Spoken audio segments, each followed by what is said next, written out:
بسم اللہ الرحمن الرحیم. السلام علیکم ناظرین.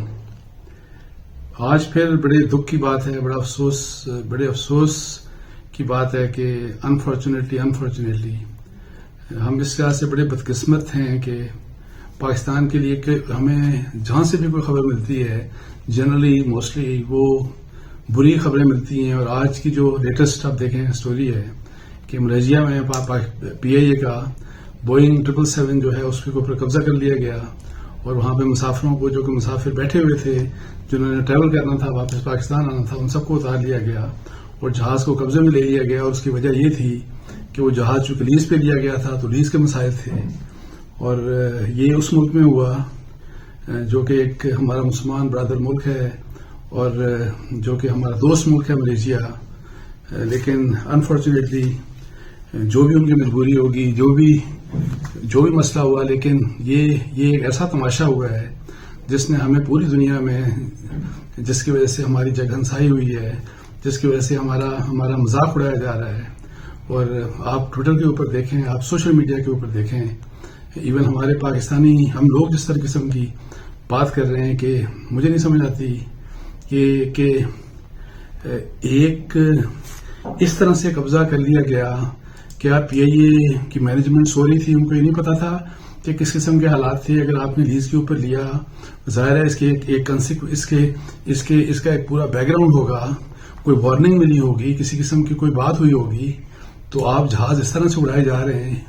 اور لیکن انفارچونیٹلی پی آئی اے جو پوری دنیا میں کسی وقت میں پاکستان کی عزت کا باعث تھا, جس کو جس کے اوپر پوری دنیا فخر کرتی تھی, جس کو فالو کیا جاتا تھا کہ جی اس طرح کی ایئر لائنز ہم بھی بنانا چاہتے ہیں, آج سے مطلب 30-40 سال پہلے. انفارچونیٹلی آج یہ اس حالت کو پہنچ چکا ہے کہ نہ صرف یہ ہماری پبلکٹی کے اوپر برڈن ہے, یہ بجائے اس کے کہ یہ منافع دے, یہ ارب روپے کے ہر سال پاکستان کو نقصان دے رہا ہے.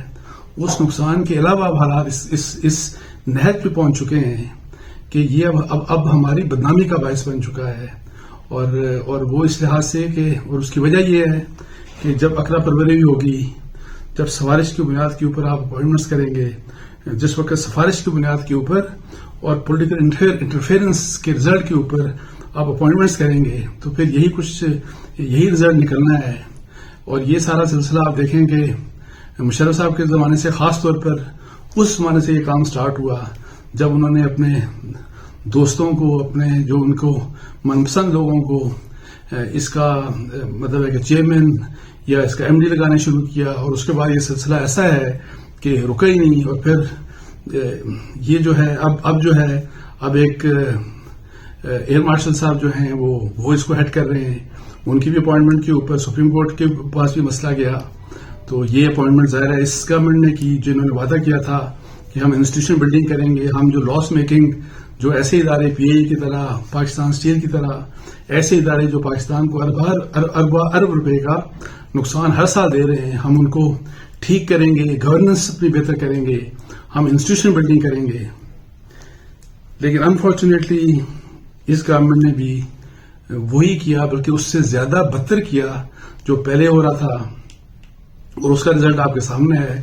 ابھی تو پی آئی اے کا یہ جہاز پکڑا گیا, وہاں پہ انہوں نے اس طرح سے کہ جیسے کوئی چور اچکے ہوتے ہیں, جیسے ہم جیسے چور اچکے لوگ ہیں, اور یہ بڑی انہونی سی بات ہے. اور میں آپ کو یہ بتاؤں کہ میں نے شاید یہ کبھی سنا ہی نہیں, شاید آپ نے بھی کبھی نہیں سنا ہوگا کہ اس طرح سے کسی نیشنل ایئر لائنز کو اس طرح سے کسی دوسرے ملک میں اس کے اوپر قبضہ کر لیا گیا ہو. ریزن جو بھی ہو, لیز پہ ہے, لیز پہ نہیں ہے, لیکن یہ بھی کارنامہ ہمیں نے کرنا تھا. یہ بھی کارنامہ انفارچونیٹلی ہمارے قسمت میں اس چیز کو آنا تھا. اور ابھی آپ کو یاد ہوگا کہ اسی پی آئی اے کے متعلق تھوڑا ہی عرصہ پہلے پوری دنیا میں بدنام کیا پی آئی اے کو. اور کس نے کیا؟ وہ وزیر اعظم صاحب کے جو ہمارے ایویشن کے جو منسٹر ہیں, منسٹر صاحب سرور خان صاحب, انہوں نے ایک پبلک اسٹیٹمنٹ دے دی. انہوں نے آ کے کہ نیشنل اسمبلی کے اندر بول دیا کہ اور جو فگر بعد میں ثابت ہوگا غلط تھی, کم نمبر کے تھے, لیکن انہوں نے کہا کہ پاکستان کے جو پائلٹس ہیں یا جو پی آئی اے کے جو پائلٹس ہیں, پاکستانی پائلٹس, ان میں بہت بڑی تعداد 200 سے زیادہ نمبر انہوں نے بلکہ بتایا, پرسنٹیج بھی شاید تھی 60% اور 80% واٹ ایور. انہوں نے کہا کہ ان کے جو فلائنگ لائسنسز ہیں وہ جعلی ہیں. آپ مجھے بتائیں, پاکستانی پائلٹس پی آئی اے میں تو ہیں, پاکستانی پائلٹس جو پرائیویٹ ایئر لائنس ہیں پاکستان کی ان کو بھی چلا رہے ہیں. اس کے علاوہ پوری دنیا میں پاکستان کے پائلٹس مختلف ڈفرینٹ ایئر لائنس کے ساتھ بھی اٹیچڈ ہیں جو پاکستانی ہیں اور مختلف جہاز اڑاتے ہیں. اور اس کے کنسیکوینس میں کیا ہوا کہ یورپ نے کہہ دیا کہ جی آپ پی آئی اے اور یہ آپ وہاں پہ اب اڑ ہی نہیں سکتا, آپ جہاز ہی نہیں لے کے جا سکتے. یہی بات بہت سے اور ممالک نے بات کی. پاکستانی پائلٹس کو گراؤنڈ کر دیا گیا کہ جب تک ویریفیکیشن نہیں ہوتی جا کے آپ اپنی جو آپ کے جو لائسنسز ہیں آپ کے جو آپ لے کے آئے ہیں جہاں سے, پہلے ان کو آتھینٹیکیٹ کریں. اتنا بڑا وہ تماشا ہوا, اتنی بڑی بدنامی ہوئی, کوئی ایکشن نہیں لیا گیا, کسی قسم کا کوئی ایکشن نہیں لیا گیا. کیا اس قسم کی اسٹیٹمنٹ مجھے بتائیں کہ منسٹر کو دینی چاہیے تھی؟ اگر یہ بات تھی بھی تو یہ سب کو پتا تھا کہ اس سے پاکستان کی بدنامی ہوگی. آپ بڑے اور طریقے سے آپ اپنے جو انکوائری کرتے آپ اس کو ویریفائی کر کے ویریفیکیشن کے بعد, جو کہ اب یہ کہہ رہے ہیں کہ وہ نمبر کم تھا, آپ ان لوگوں کو سیدھا سیک کر دیتے. آپ ان لوگوں کو اگر وہ کسی دوسری بھی ایئر لائنز میں دنیا کے دوسری بھی ایئر لائنز میں ان کو انفارم کرتے, لکھ کے انفارم کر کے ان کو وڈرا کرتے کہ ہماری یہ انویسٹیگیشن ہے اس میں. لیکن ایک سٹیٹمنٹ دے کے پوری دنیا میں پاکستان کو اس وقت بھی بدنام کیا. فائنینشلی پاکستان کو بڑا سیریسلی نقصان پہنچا. آلریڈی آپ کو بتایا کووڈ کی وجہ سے پوری ایئر لائن انڈسٹری جو ہے پوری دنیا کی اس کو بڑا نقصان ہو رہا ہے. اور لیکن یہاں پہ تو اب مسئلہ یہ ہے کہ دیکھیں ہم لوگ بڑے ظاہر ہے جنرلی فرسٹریشن تھی کہ دیکھیں پاکستان پیپلز پارٹی کی گورنمنٹ ہے, وہ کچھ بھی نہیں کرتے, ان کی گورننس کے بڑے سیریس مسائل ہیں, اور وہ اسی طریقے سے کرپشن کا بھی بڑا وہ ہوتا تھا. ہم سب کچھ یہی رونا روتے تھے. پھر یہی بات جب آئی پی ایم ایل این کی گورنمنٹ آئی تو ان کا چیلنج ڈیولپمنٹ کے اوپر ان کا ایمفسس تھا. کچھ چیزیں انہوں نے دہشت گردی ہو گئی یا الیکٹریسٹی کے مسائل تھے اس قسم کی, یا جو بیگا پروجیکٹس تھے ان کے اوپر انہوں نے فوکس کیا. لیکن وہاں پہ بھی گورننس کے بڑے سیریس مسائل تھے. وہاں پہ مرضی کے لوگوں کی اپوائنٹمنٹس کے لیے اشتہار اس طرح کے بنائے جاتے تھے کہ ان کی مرضی کا بندہ, ان کی چوائس کا بندہ اپنے ان تمام اداروں میں لگتا رہے. بیوروکریسی, گورننس اور پولیس, یہ سارے مسئلے وہاں پہ بھی تھے. عمران خان صاحب جب آئے اور جب پہلے یہ باتیں کیا کرتے تھے تو یہ امید تھی کہ جب عمران خان صاحب گورنمنٹ میں آئیں گے تو یہ کم از کم گورننس ہماری پاکستان کی بہتر ہو جائے گی, انسٹیٹیوشن بلڈنگ ہوگی, ہماری جو بیوروکریسی ہے, ہماری جو پولیس ہے وہ ڈی پولیٹیسائز ہوگی. لیکن انفارچونیٹلی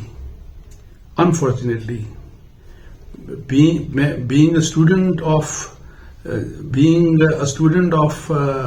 بیوروکریسی کو جو میں پڑھتا ہوں تو اس لحاظ سے میں کہتا ہوں کہ میں نے بیوروکریسی کو تو اس کو اس حوالے سے جب میں دیکھتا ہوں, اور پھر میں جب ایک جرنلسٹ کے لحاظ سے دیکھتا ہوں کہ کیا حالات ہیں اس ملک کے, میں آپ کو بتا دوں کہ گورننس کے حالات پاکستان میں ان دونوں ادوار سے بدتر ہیں. اسی لحاظ سے کوئی اکاؤنٹیبلٹی نہیں ہوتی. جو نااہل ہے جس نے جتنا بھی کچھ کر لیا, مجھے بتائیں کہ کیا اس کے اوپر ابھی آپ دیکھیے گا کیا ایکشن ہوگا, آپ کے سامنے سارا کچھ سامنے نظر آ جائے گا. پہلے جو کچھ منسٹر نے کہا, سرور خان صاحب نے یا اور بہت سے منسٹر نے بہت کچھ کیا, مجھے بتا دیں کہ کتنی اکاؤنٹیبلٹی ہوئی, کتنے لوگوں کی اکاؤنٹیبلٹی ہوئی.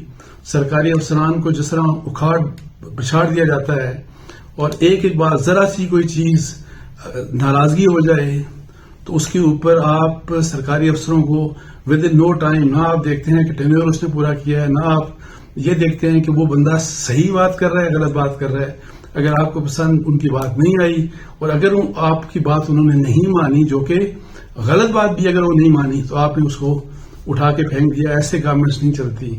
اور انفارچونیٹلی جو کچھ عمران خان صاحب کہتے تھے, جو کچھ عمران خان صاحب جس قسم کے وعدے کرتے تھے, جو کچھ عمران خان صاحب کی جو ویژن تھی انسٹیٹیوشن بلڈنگ کے بارے میں, گورننس کے بارے میں, سول بیوروکریسی اور پولیس کی ڈی پولیٹیسائزیشن کے بارے میں, اس کا ٹوٹل 180 ڈگری اگینسٹ کیا جا رہا ہے, وچ از ویری انفارچونیٹ.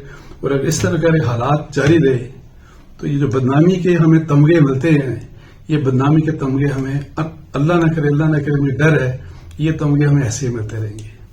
تو اس کے ساتھ مجھے اجازت دیجیے جی. جزاک اللہ. السلام علیکم و رحمۃ اللہ.